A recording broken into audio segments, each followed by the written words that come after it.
ओम शांति। 16/7/26 की मुरली। बाबा कहते हैं, मीठे बच्चे, यह पुरुषोत्तम बनने का संगम युग है। तो इस संगम युग में हमें कोई भी पाप कर्म नहीं करना है। यह टेंशन हमको देना है, क्योंकि हम पुरुषोत्तम युग में पुरुषोत्तम बन रहे हैं। तो कोई भी हमसे पाप नहीं हो जाए, जाने अनजाने। प्रश्न है, संगम पर तो बच्चे सबसे बड़ा पुण्य कौन सा करते हो? संगम युग पे क्या पुण्य करते हम? स्वयं को हम बाप के हवाले कर देना, अर्थात संपूर्ण स्वाह हो जाना, यह सबसे बड़ा पुण्य है। कौन सा पुण्य? हम अपने आप को संपूर्ण स्वाह कर देते हैं बाबा के पास। अभी तुम ममत्व मिटाते हो। बाबा कहते हैं, बाल बच्चे घर बार सबको भूलते हो, यही तुम्हारा व्रत है। हम लोगों ने कौन सा व्रत लिया? इस देह के जो भी संबंध है, पदार्थ है, वैभव है, सबको बाबा पे सुहा कर देना, ये व्रत हमने लिया है। तो आप मुझे मर गई दुनिया, अभी तुम विकारी संबंधों से मुक्त होते हो। अब जैसे कि कोई शरीर छोड़ देता है तो उनका सबसे संबंध, नाता टूट जाता है। तो वैसे ही बाबा कहते हैं, तुम्हें जीते जी मरना है। माने जीते जी तुम्हारे पास जो कुछ है उससे ममत्व मिटाकर बाबा के हवाले कर देना है, स्वाहा कर देना है। बाबा कहते ये है सबसे बड़ा पुण्य का काम। गीत है, जले ना क्यों परवाना। अब समा है शिव बाबा, अब शिव बाबा आया तो हम समा माने परवाने क्यों नहीं जले, गीत का अर्थ है। तो यह सब भक्ति मार्ग में बाप की महिमा करते हैं। यह परमाणु की समा के लिए महिमा है। सबके बाप आए हैं तो क्यों न जीते जी उनके बन जाए।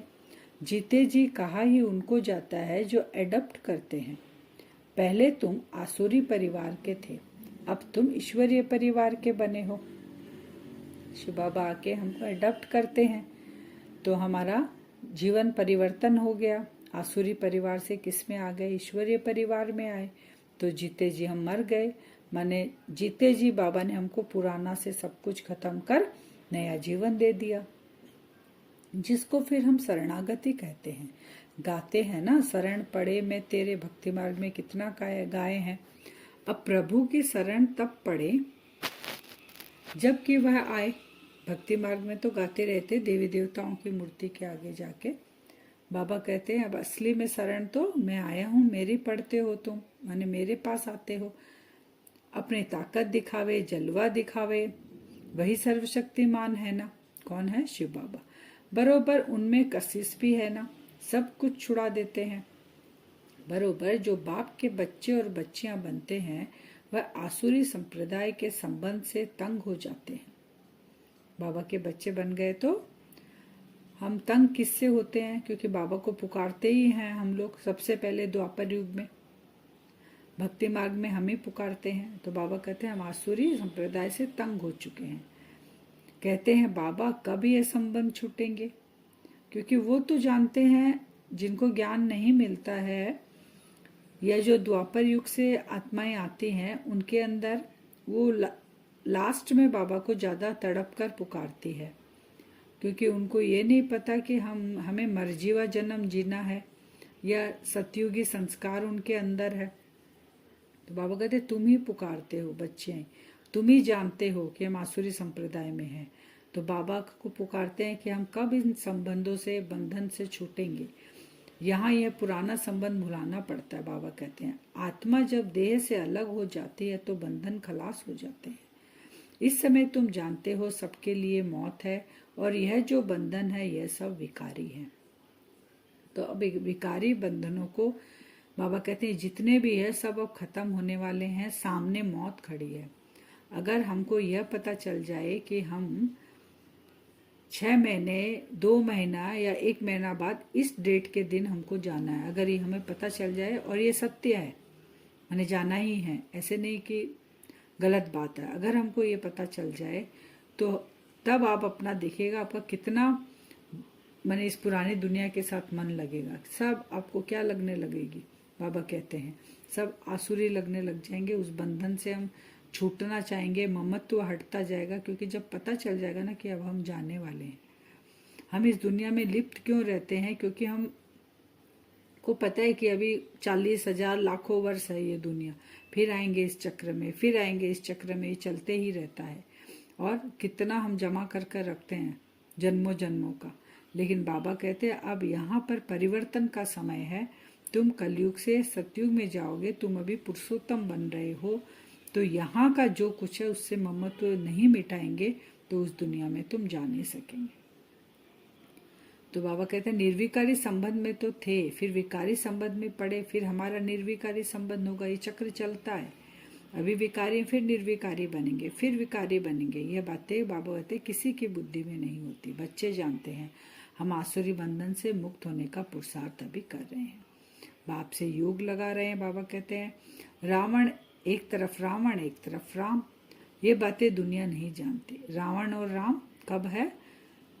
ना सतयुग में है, ना त्रेता में है, ना द्वापर में है, ना कलयुग में। संगम के समय रावण है और राम आते हैं स्थापना के लिए, हमको रावण की चंगुल से छुड़ाने के लिए। राम राज्य में तो पवित्रता सुख शांति है, और रावण राज्य में क्या है? दुख ही दुख है। गाया भी जाता है, आत्माएं सब सीताएं हैं। यहाँ एक सीता की बात नहीं है, ना एक अर्जुन की बात है, ना एक द्रौपदी की बात है। यहाँ पे सब आत्माएं अर्जुन है, सब आत्माएं सीता है, सब आत्मा द्रौपदी है। किसकी? एक निराकार राम की। यह तो अनेकों की बात है, दृष्टांत एक का देते हैं। तो बाबा कहते हैं तुमको भी कहा जाता है तुम सब अर्जुन मिसल हो, सब हम अर्जुन मिसल हैं। बाप कहते हैं मैं साधारण बूढ़े तन जो होता है उसका रथ लेता हूँ, क्योंकि मैं निराकार हूँ। उस तन में मैं आता हूँ तो वहाँ घोड़ा गाड़ी दिखा देते हैं। तो यह बातें कोई नहीं समझ सकता, जो 7 रोज का कोर्स करेगा बाबा कहते हैं उसी को समझ में आएगा। फिर भक्ति अलग है, ज्ञान भक्ति और वैराग्य कहते हैं। ज्ञान मिला, भक्ति, फिर वैराग्य। वास्तव में बाबा कहते हैं सन्यासियों का वैराग्य कोई सच्चा वैराग्य नहीं है। वो जंगल में जाकर निवास कर लेते हैं कुछ समय के लिए, फिर वापस शहरों में आकर बड़े बड़े मकान बनाकर रहते हैं। वो घर बार को छोड़ते हैं। और हमारा सन्यास का है क्या है? बेहद का सन्यास। हम क्या करते हैं? मन बुद्धि से इस दुनिया, पुरानी दुनिया को त्याग कर मन बुद्धि बाबा में लगाते हैं। रहते हम उसी घर गृहस्थी में हैं, लेकिन डिटैच अवस्था में हम रहते हैं, कमल फूल समान हम रहते हैं। वो है हमारा वैराग्य। कलयुग के बाद बाबा कहते हैं सतयुग जरूर आएगा। पुरुषोत्तम मास भी होता है ना, तो ये अभी कौन सा चल रहा है? पुरुषोत्तम संगम युग। इसमें आत्मा को पुरुष कहते हैं। पुरुषों में आत्मा उत्तम बनती है, माने देव्य गुण धारण करती है। पुरुषोत्तम युग में सर्वस्व सुहा कर लेते हैं हम। किस पे? शिव बाबा पे सुहा कर लेते हैं हम। तो बाबा कहते हैं इसका तुमको कितना पुण्य मिलेगा। मनुष्यों की आत्मा पुरुषोत्तम बन जाती है तो फिर उनके रहने का स्थान भी ऐसा उत्तम चाहिए। अब आत्मा जैसे ही उत्तम हो जाएगी, श्रेष्ठ हो जाएगी, पवित्र हो जाएगी, तो स्थान भी वैसा चाहिए। तो बाबा एग्जाम्पल दे रहे हैं, जैसे प्रेसिडेंट है, सबसे उच्च पद है उनका, तो वो कहाँ रहते हैं? राष्ट्रपति भवन में रहते हैं। कितना बगीचा महल इतना सुंदर रहता है। बाबा कहते हैं ये तो अभी फिर भी आसुरी दुनिया है, राम राज्य में कैसा होगा? और 21 जन्म के लिए हम प्रारब्ध पाएंगे। बाबा कहते हैं ये सत्य है कि तुम अभी मेरे ऊपर स्वाहा करोगे तो 21 जन्म में तुमको उस दुनिया में ले जाऊंगा। फिर आजकल तो समय का भी कोई भरोसा नहीं है, अकाले मृत्यु कभी कहाँ पे भी हो सकती है। यहाँ तक कि गर्भ में भी बच्चा मर जाता है। तो अकाली मृत्यु की कोई उम्र नहीं है, अभी कभी भी हो सकती है, कोई एज नहीं है। तुमको तो कोई उड़ा ना सके। बाबा कहते हैं आजकल तो उड़ा देते हैं ना, जब मन तब किसी से दुश्मनी होती है, तो लेकिन तुमको कोई नहीं उड़ा ना सके, क्योंकि हम कौन है? हमें क्या ज्ञान मिल गया कि मैं अविनाशी पुरुषोत्तम हूँ, माने मैं आत्मा अविनाशी हूँ। शरीर यहाँ रह जाता है लेकिन आत्मा का विनाश नहीं होता है। हम अपना देवी स्वराज यहाँ स्थापन कर रहे हैं श्रीमत पर। जिनकी पूजा होती है वह जरूर अच्छा कर्तव्य करके गए हैं, यह तुम जानते हो। जो यहाँ पर अच्छा कर्तव्य करके जाते हैं उनको बाबा कहते पूजा करते हैं, और जो दुख दे के जाते हैं उनको जलाते हैं। तो रावण दुख देता है तो उसको जलाते हैं। जगदम्बा अच्छा कार्य करके गई तो उनकी पूजा होती है। शिव बाबा अच्छा कार्य करके गए, उनकी पूजा होती है। श्री कृष्ण की पूजा होती है। देवी देवताओं की पूजा होती है जो दाता बनकर इस संगम युग कर सभी आत्माओं को बाबा का परिचय देते हैं और बाबा से मिलाते हैं, तो उन देवी देवताओं की भी पूजा होती है। तो ज्ञान ज्ञानेश्वरी और राज राजेश्वरी, तो मम्मा जो है अभी वो ज्ञान ज्ञानेश्वरी है, भविष्य में राज राजेश्वरी बनेगी। अभी मम्मा जगदम्बा है, बाद में लक्ष्मी बनेगी। तो जगदम्बा के मंदिर में बाबा कहते छोटा बनाते हैं बहुत, और लक्ष्मी नारायण का मंदिर बहुत बड़ा बनाते हैं, क्योंकि जगदम्बा बाबा कहते हैं अभी की है, तो अभी गरीब है, इसीलिए उनका मंदिर भी छोटा दिखाते हैं। लेकिन जगदम्बा सभी मनोकामना पूर्ण करती है। लक्ष्मी जो बनते हैं उनका बड़ा मंदिर दिखाते, क्योंकि सतयुगी आत्मा है और वो धन धान्य से भरपूर है, इसलिए उनका बड़ा मंदिर। और लक्ष्मी के आगे जाके जाके पैसे मांगते हैं, धन मांगते हैं जाकर ना, क्योंकि धनवान बनी है ना वो। यहाँ तो है अविनाशी ज्ञान रत्न, धन के लिए लक्ष्मी पास जाते हैं, बाकी अनेक आशाएं रख जगदम्बा के पास जाते हैं। तो तुम जगत अम्बा के बच्चे हो, सबकी मनोकामना 21 जन्म के लिए तुम पूरी करते हो। हम भी कौन है? जगत अम्बा के बच्चे हैं। 21 जन्म के लिए पूर्ण होती है सबकी मनोकामनाएं। तो बाबा ने लक्ष्मी का और जगदम्बा का बताया। जगदम्बा अभी पुरुषार्थी है, इसलिए छोटा मंदिर बनाते हैं। बाबा कहते वो गरीब है, भाई सत्यु के हिसाब से तो हम गरीब है अभी, तो इसीलिए उनका छोटा मंदिर बनता है। वो सारी मनोकामनाएं पूर्ण करती है, संगम पर हम बाबा से लेकर सब करते हैं, इसीलिए ऐसा दिखाया है। और लक्ष्मी तो धन धान्य से भरपूर है, तो धन मांगते हैं उनके पास जाकर। बाबा फिर कहते 5000 वर्ष पहले भी हम तुमको ये मंत्र दिए थे, मनमना भव, और अभी फिर से बाबा हमको दे रहे हैं, क्योंकि हम बाबा के सम्मुख बैठे हैं। क्राइस्ट भी होकर गया है, बाबा कहते हैं उनका बाइबल पढ़ते रहते हैं। वह क्या करके गए? धर्म की स्थापना करके गए। तुम जानते हो शिव बाबा क्या करके गए, श्री कृष्ण क्या करके गए, सब हमको पता है। अब ज्ञान मिल गया ना, रोशनी मिल गई। तो श्री कृष्ण तो सतयुग का प्रिंस था, जो फिर नारायण बना, फिर पुनर्जन्म लेते आया। शिव बाबा भी कुछ करके गए हैं, तब तो उनकी पूजा होती है। जो करके गया उनकी पूजा होती है। बाबा ने राजयोग सिखाया, सतयुगी दुनिया स्थापन की, हमको दुख से लिबरेट किया।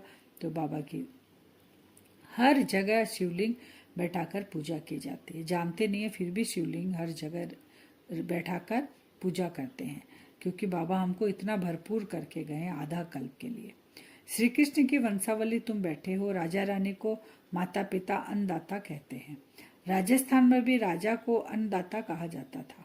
हम अभी श्री कृष्ण की वंशावली है। राजाओं के बारे में बाबा कहते हैं कि राजाओं की कितनी मान्यता होती है। आगे सब शिकायतें राजा के पास आती थी, दरबार लगते थे। द्वापर युग में क्या होता था? दरबार लगते थे। कोई भी शिकायत होती तो, कोई भूल करते तो बहुत पछताते। आजकल तो बाबा कहते जेल वर्ड्स बहुत है, घड़ी घड़ी जेल में जाते हैं। गलती करते तो क्या करते? जेल में जाते हैं। फिर बाबा बता रहे गर्भ जेल में भी जाना पड़ता है। तुमको तो गर्भ महल में आना है, अब हमको जेल बर्ड बनकर गर्भ जेल में जाना नहीं है। तो हम अभी जो पुरुषार्थ कर रहे हैं उससे हम कहाँ जाएंगे? गर्भ महल में जाएंगे, वहाँ पाप होता ही नहीं है। यहाँ तो सिर्फ 5 वर्ष के लिए गवर्नमेंट प्रेसिडेंट मुकर्रर करते हैं। तुम समझा सकते हो कि भारत ही देवीय राजस्थान था। अभी तो न राजस्थान है न राजा रानी है। आगे कोई गवर्नमेंट को पैसा देते तो महाराजा महारानी का टाइटल मिल जाता था। यहाँ तुम्हारी तो है पढ़ाई। बाबा कहते हैं तुम राजा रानी कैसे बनोगे? कोई 5 वर्ष के लिए नहीं बनोगे। बाबा कहते हैं आधा कल तुम राजा रानी बनोगे। और ये पढ़ाई हम जो पढ़ रहे हैं ये भविष्य सतयुगी दुनिया की पढ़ाई है। बाबा कहते एक एक रतन लाखों रुपए के हैं। तो राजा रानी का टाइटल त्रेता से शुरू होता है। महाराजा महारानी रहते हैं सतयुग में और राजा रानी होते हैं त्रेता से, क्योंकि 2 कला उनकी कम हो जाती है। इसीलिए आज का वरदान है सहयोग द्वारा स्वयं को सहज योगी बनाने वाले निरंतर योगी भव। किसके द्वारा?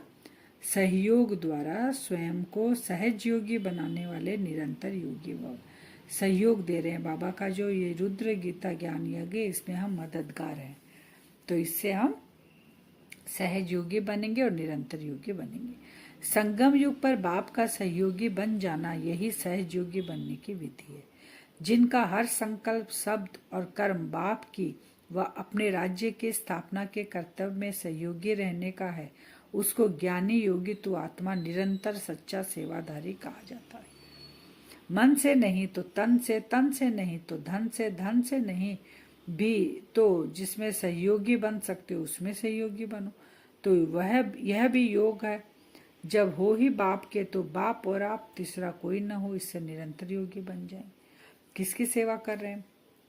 कर तो रहे हैं खुद की, लेकिन बाबा के हम सहयोगी बन रहे हैं। तन से बनो, मन से बनो, धन से बनो, जो हमारे पास है। इस यज्ञ में हम सेवा करेंगे तो किसकी सेवा कर रहे हैं हम? बाबा की। बाबा ने जो हमें श्रीमत दी है उस अनुसार हम सेवा कर रहे हैं, तो याद किसकी रहेगी? बाबा की। तो निरंतर योगी बन जाएंगे। स्लोगन: संगम पर सहन करना अर्थात मरना ही स्वर्ग का राज्य लेना। संगम पर अगर हम सहन करेंगे तो बाबा कहते भविष्य में तुमको राज्य मिलेगा। अव्यक्त सारे ज्वाला स्वरूप स्थिति में रह शक्तिशाली याद का अनुभव करो। समय प्रमाण रहे हुए जो भी मन के संबंध संपर्क के हिसाब किताब है उसे ज्वाला स्वरूप याद में भस्म करो। लगन है, इसमें बाप दादा भी पास करते हैं, लेकिन अभी लगन को अग्नि रूप में लाओ। विश्व में जो चारों ओर भ्रष्टाचार अत्याचार की अग्नि जल रही है वह आप बच्चों के योग अग्नि से ज्वाला रूप याद से समाप्त हो जाएगी। कौन सी? जो रावण की जो जल रही है ना आग, भ्रष्टाचार अत्याचार की, वो बाबा कहते हैं तुम्हारे ज्वाला स्वरूप से समाप्त हो जाएगी। अभी हम योग करेंगे वरदान से। अपने आप को देखेंगे भ्रकुटी सिंहासन पर, मैं आत्मा बैठी हूँ। बिंदु स्वरूप मैं आत्मा, चमकता हुआ सितारा। भ्रकुटी सिंहासन पर देखें, छोटा सा बिंदु चमक रहा है।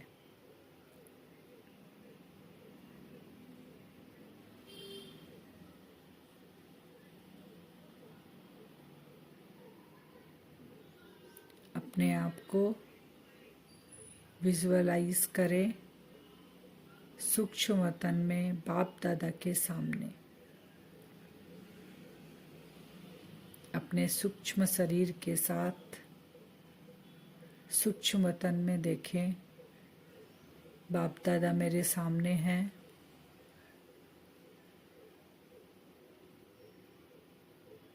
धीरे धीरे बाप दादा के एकदम नज़दीक चले जाएंगे। दोनों का स्वरूप ही फरिश्ता स्वरूप। बाबा के भ्रकुटी में शिव बाबा और मुझ फरिश्ते के भ्रकुटी में मैं आत्मा विराजमान हूँ।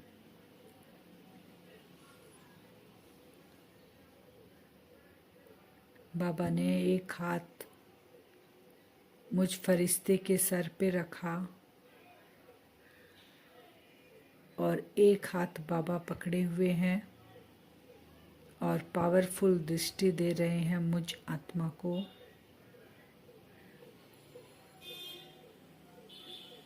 बाबा जैसा चाहते हैं मुझ आत्मा से उसी श्रीमत प्रमाण हम बाबा के सहयोगी हैं इस यज्ञ में। बाबा से पावरफुल किरणें मुझ आत्मा के ऊपर पड़ रही है। विजुअलाइज करते रहें मैं सहयोगी आत्मा, यज्ञ का रक्षक, शिव बाबा का राइट हैंड हूँ। बाबा से हाथों से वो शक्तिशाली किरणें मुझ आत्मा के अंदर तक जा रही है।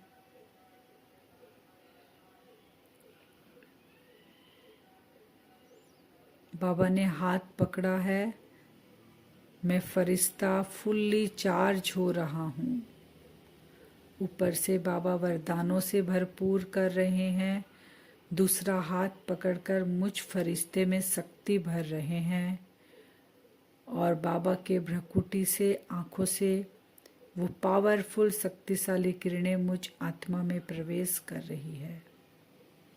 मैं यज्ञ रक्षक आत्मा तन मन धन सब कुछ बाबा पर स्वाहा। मुझ आत्मा का पुराना जो भी है सब बाबा के ऊपर स्वाहा। एकदम निश्चिंत में आत्मा बाबा से भरपूर हो रहे हैं। सूक्ष्म वतन में बाबा शक्तियों से भरपूर कर रहे हैं। वरदानी हाथ सर पर है। विजुअलाइज करें कुछ क्षण।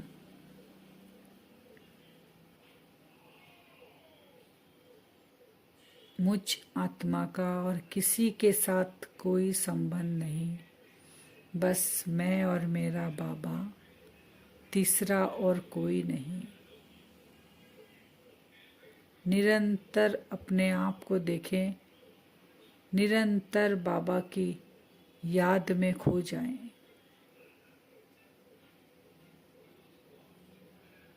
मैं निरंतर योगी फरिश्ता, बस एक के साथ मेरा संबंध। फुल चार्ज हो रहा हूँ मैं फरिश्ता बाबा के वरदानों और शक्तियों से। अपने आप को बाबा का राइट हैंड समझें, यज्ञ रक्षक समझें। बाबा का मददगार मैं फरिश्ता अब नीचे उतरता हूँ। अपने आप को देखे नीचे उतरता हुआ और एकदम चार्ज और वरदानों से भरपूर। जैसे जैसे मैं नीचे उतर रहा हूँ मेरी वाइब्रेशन चारों ओर फैल रही है। आकाश तत्व में फैलते हुए हर ग्रह नक्षत्र के पास पहुँच रही है। धीरे धीरे धरती के आकर्षण में मैं फरिश्ता आता हूँ। बाबा से वो शक्तियों और वरदानों की किरणें चारों ओर वाइब्रेशन के रूप में फैल रही है।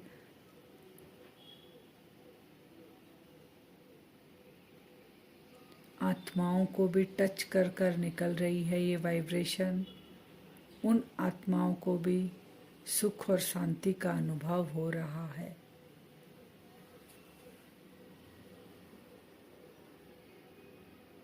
और अपने साकार शरीर में जाकर मैं फरिश्ता प्रवेश करता हूँ। चारों ओर वो पावरफुल वाइब्रेशन फैल रही है। बस मेरा तो शिव बाबा और कोई नहीं।